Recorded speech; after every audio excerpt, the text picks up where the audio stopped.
पूजा और सूरज दोनों भाई बहन इस दुनिया में अनाथ थे। उनके माता पिता दोनों ही गरीबी और बीमारी से गुजर गए थे। पूजा बड़ी थी और सूरज छोटा। पूजा और सूरज सड़क पर भीख मांगकर गुजारा करते थे। सुबह से लेकर शाम तक इधर उधर भीख मांगना और सड़क के किनारे ही दूसरे भिखारियों के साथ सो जाना। कभी कभी तो उन दोनों को कुछ भी खाने को नहीं मिलता था, इसलिए वो दोनों भूखे ही सो जाते थे। एक सुबह जब पूजा और सूरज सोकर उठे तो उन्होंने देखा सड़क पर बच्चे पतंग उड़ा रहे हैं। पूजा और सूरज को पता चलता है कि आज तो 15 अगस्त है। हर साल की तरह आज भी सूरज का मन उदास हो जाता है। वो भी दूसरे बच्चों की तरह पतंग उड़ाना चाहता था, पर उनके पास इतने पैसे नहीं थे कि सूरज पतंग खरीद सके और वो दोनों रोज की तरह सड़क पर भीख मांगने चले जाते हैं।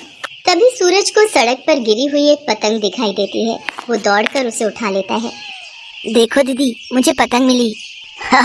फटी हुई पतंग, अब क्या उड़ाएगा? देख मेरे पास कितनी बड़ी पतंग है। इनके तो माँ बाप भी नहीं है, ये दोनों तो अनाथ हैं। ये दोनों पतंग नहीं खरीद सकते, 15 अगस्त नहीं मना सकते।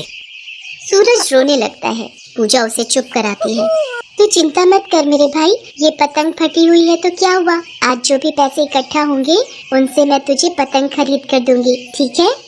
सच दीदी, क्या आज आप मुझे पतंग दिलाओगी? आपको पता है मैं कभी भी पतंग नहीं उड़ा पाता हूँ। पूजा बहुत कोशिश करती है कि आज उसे भीख मिल जाए। वो गाड़ी वालों को रोकती है, लेकिन उसे उस दिन कोई भी भीख नहीं देता है। वो बहुत दुखी होती है। पूजा के पास 2 रुपए थे। वो पतंग वाले की दुकान पर जाती है। भैया, एक पतंग और थोड़ी सी डोर दे दो, मेरे पास ये 2 रुपए हैं। चल हट यहाँ से, मेरे दूसरे ग्राहक खड़े हैं, चल हट। 2 रुपए में कुछ नहीं आता। भैया 50 पतंगे पैक कर देना, 4 चरखी मांझे की। कितने हुए? 3500 रुपए हो गए साहब। व्यक्ति दुकानदार को पैसे देकर गाड़ी के पास जाता है और सामान गाड़ी में रखकर बटुआ अपनी जेब में रखने लगता है। तभी उस व्यक्ति का बटुआ सड़क पर गिर जाता है और वो व्यक्ति अपनी गाड़ी में आगे चला जाता है। सूरज व्यक्ति का बटुआ गिरा हुआ देख लेता है और वो पूजा से कहता है, दीदी वो देखो, उन अंकल का बटुआ गिर गया और वो चले गए। दीदी इस बटुए में तो बहुत सारे रुपए हैं। सूरज, इसे बंद कर दे, ऐसे किसी का बटुआ नहीं खोलते। एक काम करते हैं, तू और मैं यहीं बैठ जाते हैं। क्या पता वो अंकल दोबारा अपना बटुआ ढूंढने के लिए आए तो हम उन्हें दे देंगे। पूजा सूरज के साथ वहीं सड़क के किनारे बैठ जाती है। लोग आ रहे थे, पतंग खरीद रहे थे। सूरज उन्हें लगातार देख रहा था, पर उन दोनों अनाथ भाई बहन की तरफ किसी की भी नजर नहीं गई। वे बेचारे भूखे प्यासे उस व्यक्ति का इंतजार करते रहे। काफी देर बाद वो व्यक्ति वहाँ आया। उसने दुकानदार से पूछा तो दुकानदार ने मना कर दिया। तभी पूजा और सूरज उस व्यक्ति के पास आए। अंकल, आपका बटुआ ये रहा। आप जब गाड़ी में बैठ रहे थे तभी गिर गया था। हमने उठाकर रख लिया था और हम आपका ही इंतजार कर रहे थे।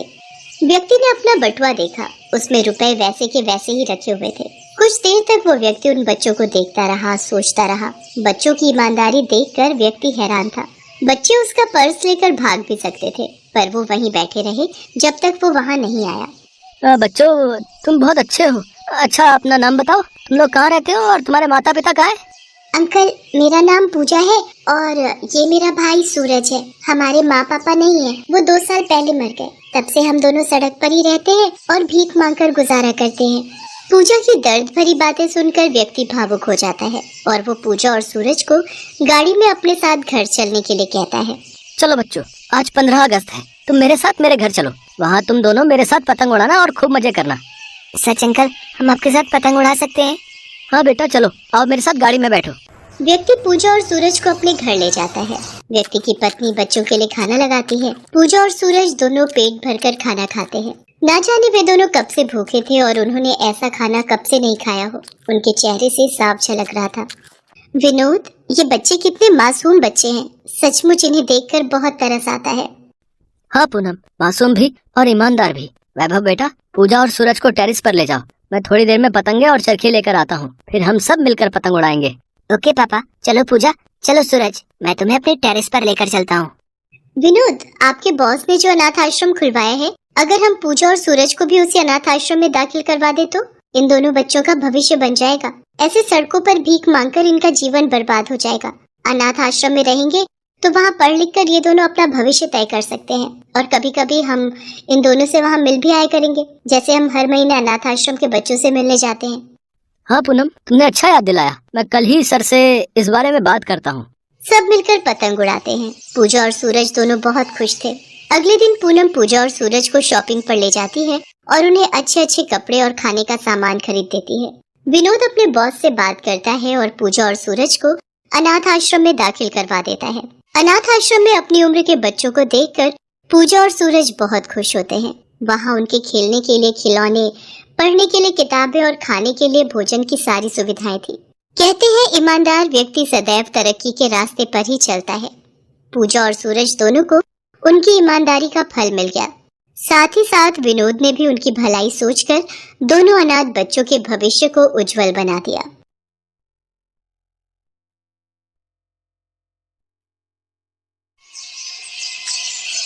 सरजू सब्जी का ठेला लगाता था। परिवार में उसकी पत्नी शांति और 2 बच्चे कृष्णा और साधना थे। सरजू गरीब था।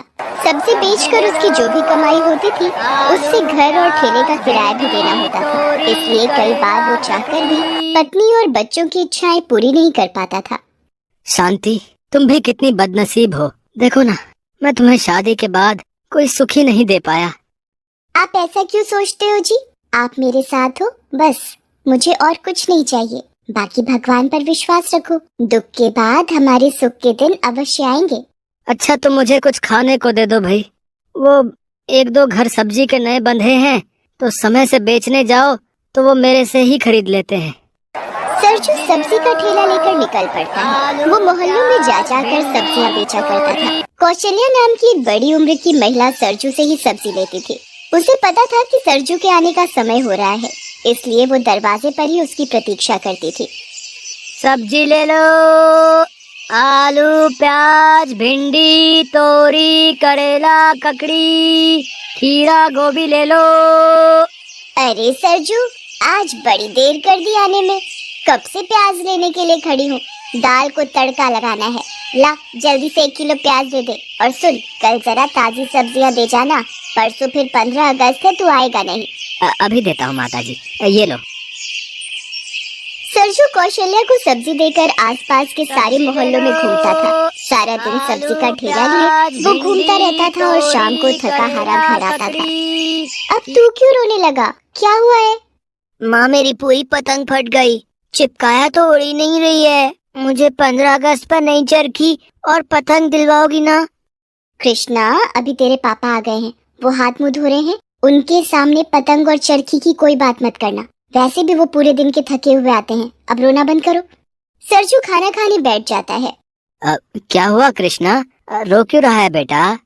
नई पतंगे और मांझी की नई चरखी मांग रहा है। मोहल्ले के दोस्तों को देख लिया, उनके पास खूब सारी पतंगे और नई चरखी है, तो इसे भी वही चाहिए। कोई बात नहीं, कल मैं अपने बच्चों के लिए नई पतंगे और चरखी लेता आऊंगा, ठीक है? फिर हम परसों पूरा दिन पतंग उड़ाएंगे, ठीक है ना बेटा? अरे सरजू कहाँ है? आइए आइए लालचंद जी, मैं कल सुबह ही आपके पास आने वाला था। मुझे सब पता है तेरे बहाने। कल की कल करते हुए आज 10-15 दिन बीत गए। ला निकाल मेरे 5,000 रुपए, 2 महीने का ठेले का किराया, वरना ठेला वापस ले जाता हूँ। हाँ रुकिए लालचंद जी, 5 तो पूरे नहीं हो पाएंगे। ये 3,000 रुपए अभी हैं मेरे पास, ये रख लीजिए। मैं आपको अगले हफ्ते बाकी के पैसे दे दूंगा। नहीं भाई, पूरे पैसे दे जाना और ठेला किराए पर वापस ले जाना। हरिया, ए मंगल, ठेला उठाओ चलो। लालचंद जी, नई सब्जियों के पैसे दे आया हूँ, सुबह उठानी है, कैसे बेचने ले जाऊंगा? ऐसा मत करो लालचंद जी। बाकी के 2,000 दे दियो, फिर ले लियो ठेला दोबारा। हाँ चल। लालचंद अपना ठेला और 3,000 रुपए लेकर चला जाता है। सरजू दुखी और परेशान हो जाता है। उसका रोजगार का साधन ठेला लालचंद ले गया था। अब वो कैसे सब्जियां बेचेगा, यही चिंता उसे खाई जा रही थी। अगले दिन। अरे शांति, ये टोकरा कैसा, कहाँ से लाई हो? अरे वो एक बार तुम पिछले साल आम और खरबूजे इसमें लेकर आए थे, तो ये टोकरा मैंने संभाल कर रख दिया था। आज आप थोड़ी थोड़ी सब्जियां इसमें ले जाकर बेचो। कोई बात नहीं, थोड़ी ही सही, बिकेंगी, पर खराब तो नहीं होंगी। सरजू सब्जियों का टोकरा अपने सर पर रखकर बेचने चल पड़ता है। रास्ते में सड़क पर जाम लगा हुआ था। सरजू थोड़ी देर वहीं रुक गया। तभी एक लड़का अपने दोस्त के साथ गाड़ी में। अरे यार, ये कितना जाम लगा हुआ है यार। ये झंडा ले लो भैया, 5 रुपए का है, ले लो ना भैया। अरे यार क्या मुसीबत है यार, ये ले 5 रुपए पकड़। भैया ये झंडा तो ले लो। बच्चा झंडा देकर आगे चला जाता है। वो लड़का झंडे को जमीन पर फेंक देता है। तभी सरजू ये सब देख लेता है। वो लड़के की गाड़ी के पास आता है। भैया जी, ये हमारे देश हमारे भारत का झंडा है। इस झंडे के लिए तो हमारे देश के कितने शहीद कुर्बान हो गए, पर इस झंडे पर आंच नहीं आने दी। इसे संभाल कर रखिए भैया जी। कल 15 अगस्त है और ये झंडा इस देश की धरोहर है। इसे माथे से लगाना ही हमारी शान है। दूसरा बैठा हुआ लड़का सरजू से झंडा ले लेता है। जाम खुल जाता है, उनकी गाड़ी आगे बढ़ जाती है। सरजू भी सब्जी बेचने चल पड़ता है। मोहल्ले में पहुंचकर उसे याद आता है, अरे आज तो माताजी ने जरूरी सब्जियां लाने के लिए बोला था। जल्दी जाता हूँ, आज माताजी नजर नहीं आ रही। माताजी, ओ माताजी, कहाँ हो? अरे आज सब्जी नहीं लेनी क्या? अरे दरवाजा तो खुला हुआ है पर कोई आवाज। अरे अरे ये कौन करा रहा है? हाय पानी। माताजी आप जमीन पर कैसे गिरे? अरे माताजी कुछ तो बोलिए। पंप, मेरा पंप। माताजी ये मांग रहे हो आप? खाली है। Doctor, doctor. कौशल्या की सांस फूलने लगती है और वो बेहोश हो जाती है। अरे अब क्या करूं? इनके तो घर का कोई सदस्य भी दिखाई नहीं दे रहा है। मुझे इन्हें हॉस्पिटल ले जाना होगा। बाहर किसी रिक्शा को रोकता हूँ। ए भैया, ए रुकना, जरा रुकना। इन्हें उठाने में मदद करो यार। यहीं पास के हॉस्पिटल ले चलो भैया। 1 मिनट रुको, ये दुकान वाले भैया को बता दूं। भैया, इन माताजी के घर का कोई व्यक्ति आए तो बता देना, पास के हॉस्पिटल ले जा रहे हैं। ठीक है जी। मैं अपनी सब्जी की टोकरी यहाँ रख कर जा रहा हूँ। ठीक है भैया, जैसे ही कोई वापस आता है मैं बोल दूंगा। ठीक है, जाओ जाओ। सरजू कौशल्या को हॉस्पिटल ले जाता है। डॉक्टर कौशल्या का चेकअप करते हैं। देखिए, इन्हें अस्थमा का अटैक आया है। इनके घर से कौन है? जी अभी तो मैं ही हूँ इनके साथ। बाकी मैं दुकान वाले को खबर दे आया हूँ। कोई भी इनके घर से आए तो खबर दे देंगे। डॉक्टर, कौशल्या जी को होश आ गया है। अब कैसा महसूस कर रही हैं आप? जी अब मुझे ठीक महसूस हो रहा है डॉक्टर। मुझे कौन लाया है यहाँ? मुझे तो होश ही नहीं था। माताजी आप बेहोश हो गई थी। कोई था नहीं तो आपको मैं हॉस्पिटल ले आया। सिस्टर, मेरी माँ कौशल्या जी यहाँ एडमिट हुई हैं। आप बता सकते हैं कौन सा वार्ड है? जी वो सामने से राइट जाकर रूम है। माँ आप? ये मेरा बेटा आ गया है, धीरज। माँ आप ठीक तो हो ना? डॉक्टर, अब मेरी माँ कैसी है? धीरज, मैं अब ठीक हूँ। सरजू ने मुझे समय पर हॉस्पिटल पहुँचा दिया। अरे भैया जी, अरे आप तो वही हो ना जो मुझे सुबह मिले थे? हाँ सरजू भैया, आज आपने मेरी माँ को बचाया। आपका बहुत बहुत शुक्रिया। 1-2 घंटे में आप इन्हें घर ले जा सकते हैं। मैंने दवाइयाँ लिख दी हैं। धीरज सरजू के साथ माँ को घर ले आता है। धीरज बेटा, सरजू तुम्हें कैसे मिल गया? माँ, आज सरजू भैया ने मुझे अपने देश के झंडे का सम्मान करना सिखा दिया। धीरज माँ को सुबह वाली सारी बात बताता है।